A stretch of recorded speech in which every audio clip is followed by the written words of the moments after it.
पर अगर तुम ऐसे हो कि तुम शो में लड़ोगे और तुम ऑडियंस को दिखाओगे मैं तो लड़ ही नहीं रहा हूँ कास्ट में। एक तो एक ही कपड़ों में वो 4 पॉडकास्ट करके आ गया, ठीक है। पहले वो मीडिया से दूर भागता रहा कि मेरे को मीडिया की जरूरत नहीं है।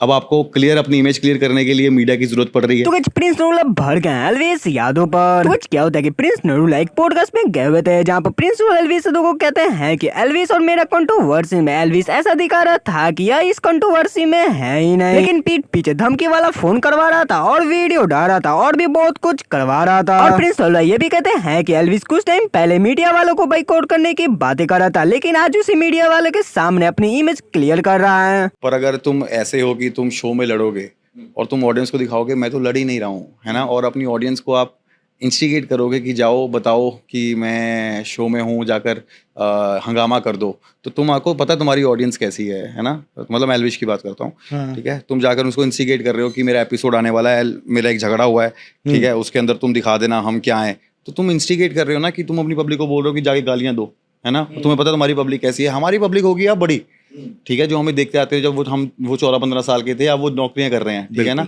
अब वो पढ़े लिखे हो गए हैं, वो नौकरियां कर रहे हैं, अपना घर बार चला रहे हैं। अब आगे वो गाली नहीं देंगे ना। हम उनको बोलते हैं कभी गाली दो ना, हमने कभी अपने फैंस को बोला तुम गाली दो। सही। और तुम्हें पता है तुम्हारी कैसी ऑडियंस है, तो आप अगर उनको बोलोगे कि और आपको पता है तुम्हारे फैंस माँ बाप को गाली निकालते हैं, और अभी मेरी बच्ची हुई है, बच्ची को गाली निकालेंगे, और अब बाप बन गया हूँ भाई, बच्ची का बाप हूँ, और तुम अगर गाली निकलवाओगे तो तुम्हारा तो बाप मैं बन ही जाऊंगा, ठीक है ना। ये बच्ची का थोड़ी कसूर होता है कि हम लड़ रहे हैं, मेरे माँ बाप का कसूर थोड़ी है कि हम लड़ रहे हैं, है ना। तो हम शो के लिए शो में लड़ रहे हैं ना, तो तुम शो की फाइट शो को रखो ना यार। तुम बाहर आके पब्लिक को इंस्टिगेट नहीं कर सकते कि भाई जाकर बताओ कि मैं कौन हूँ। तुम कौन हो भाई, मेरे को नहीं पता तुम कौन हो।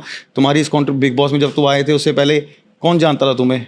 मेरे को नहीं लगता छपरी ऑडियंस के अलावा तुम्हें कोई जानता था, ठीक है ना। छपरी ऑडियंस इसलिए कह रहा हूँ क्योंकि उनको माँ बाप तक पहुँचना, इसलिए वो छपरी है। जो माँ बाप को गाली देगा वो फैन नहीं हो सकता, वो छपरी हो सकता है भाई, ठीक है ना। तो मैं इसलिए तुम्हें भी छपरी बोलूँगा कि तुम छपरी हो, ठीक है। क्योंकि तुम अच्छे घर की हो तो क्योंकि मैं तुम्हारे पेरेंट्स को देखा हुआ है। पेरेंट्स किसी के बुरे नहीं होते, सबके पेरेंट्स एक बराबर होते हैं। उसकी माँ उसके बाप मेरे माँ मेरे बाप की तरह है, ठीक है। मैं उनकी इज्जत करता हूँ और करता रहूँगा। अगर वो आज भी मुझे कहीं मिलेंगे मैं उनके पैरों को हाथ ही लगाऊंगा, बोलूँगा आपकी मेरे बेटे की फाइट है, पर वो हमारे बीच की फाइट है, आपके तक कुछ नहीं है, ठीक है ना। पर आप अगर ऐसी सेंस नहीं रखते, आप ऐसी नहीं रखते, तो मेरे लिए तुम इंसान भी नहीं हो। तो दोस्त की तो भूर की बात होगी।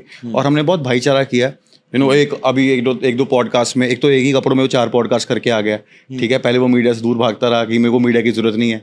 अब आपको क्लियर अपनी इमेज क्लियर करने के लिए मीडिया की जरूरत पड़ रही है। एक कपड़ों में आप 4 पॉडकास्ट करने जा रहे हो कि ये दिखाने जा रहे हो कि हम दबे नहीं है, जबकि तुम्हें पता तुम दब चुके हो, तुम बाहर नहीं आ रहे हो, ठीक है। अब तुम्हें ये अपना ये नैरेटिव सेट करना पड़ रहा है कि भाई हम बदमाश हैं, नल्ले बदमाश हो तुम, ठीक है। तुम घर से निकलते नहीं हो, तुम पुलिस कंप्लेंट करने जा रहे हो कि हमें थ्रेट है, ठीक है ना। या तो तुम उतना जोर दिखाओ जितना तुम्हारे में है, ठीक है। तुम्हारे में है नहीं। तुम बदमाश खाए के बदमाश हो। बच्चों को तुमने 4 बाउंसर ले जाके थप्पड़ मारे हैं, ठीक है। एक तुम 9 गुंडे लेके अपने साथ जाकर थप्पड़ मार कर आए।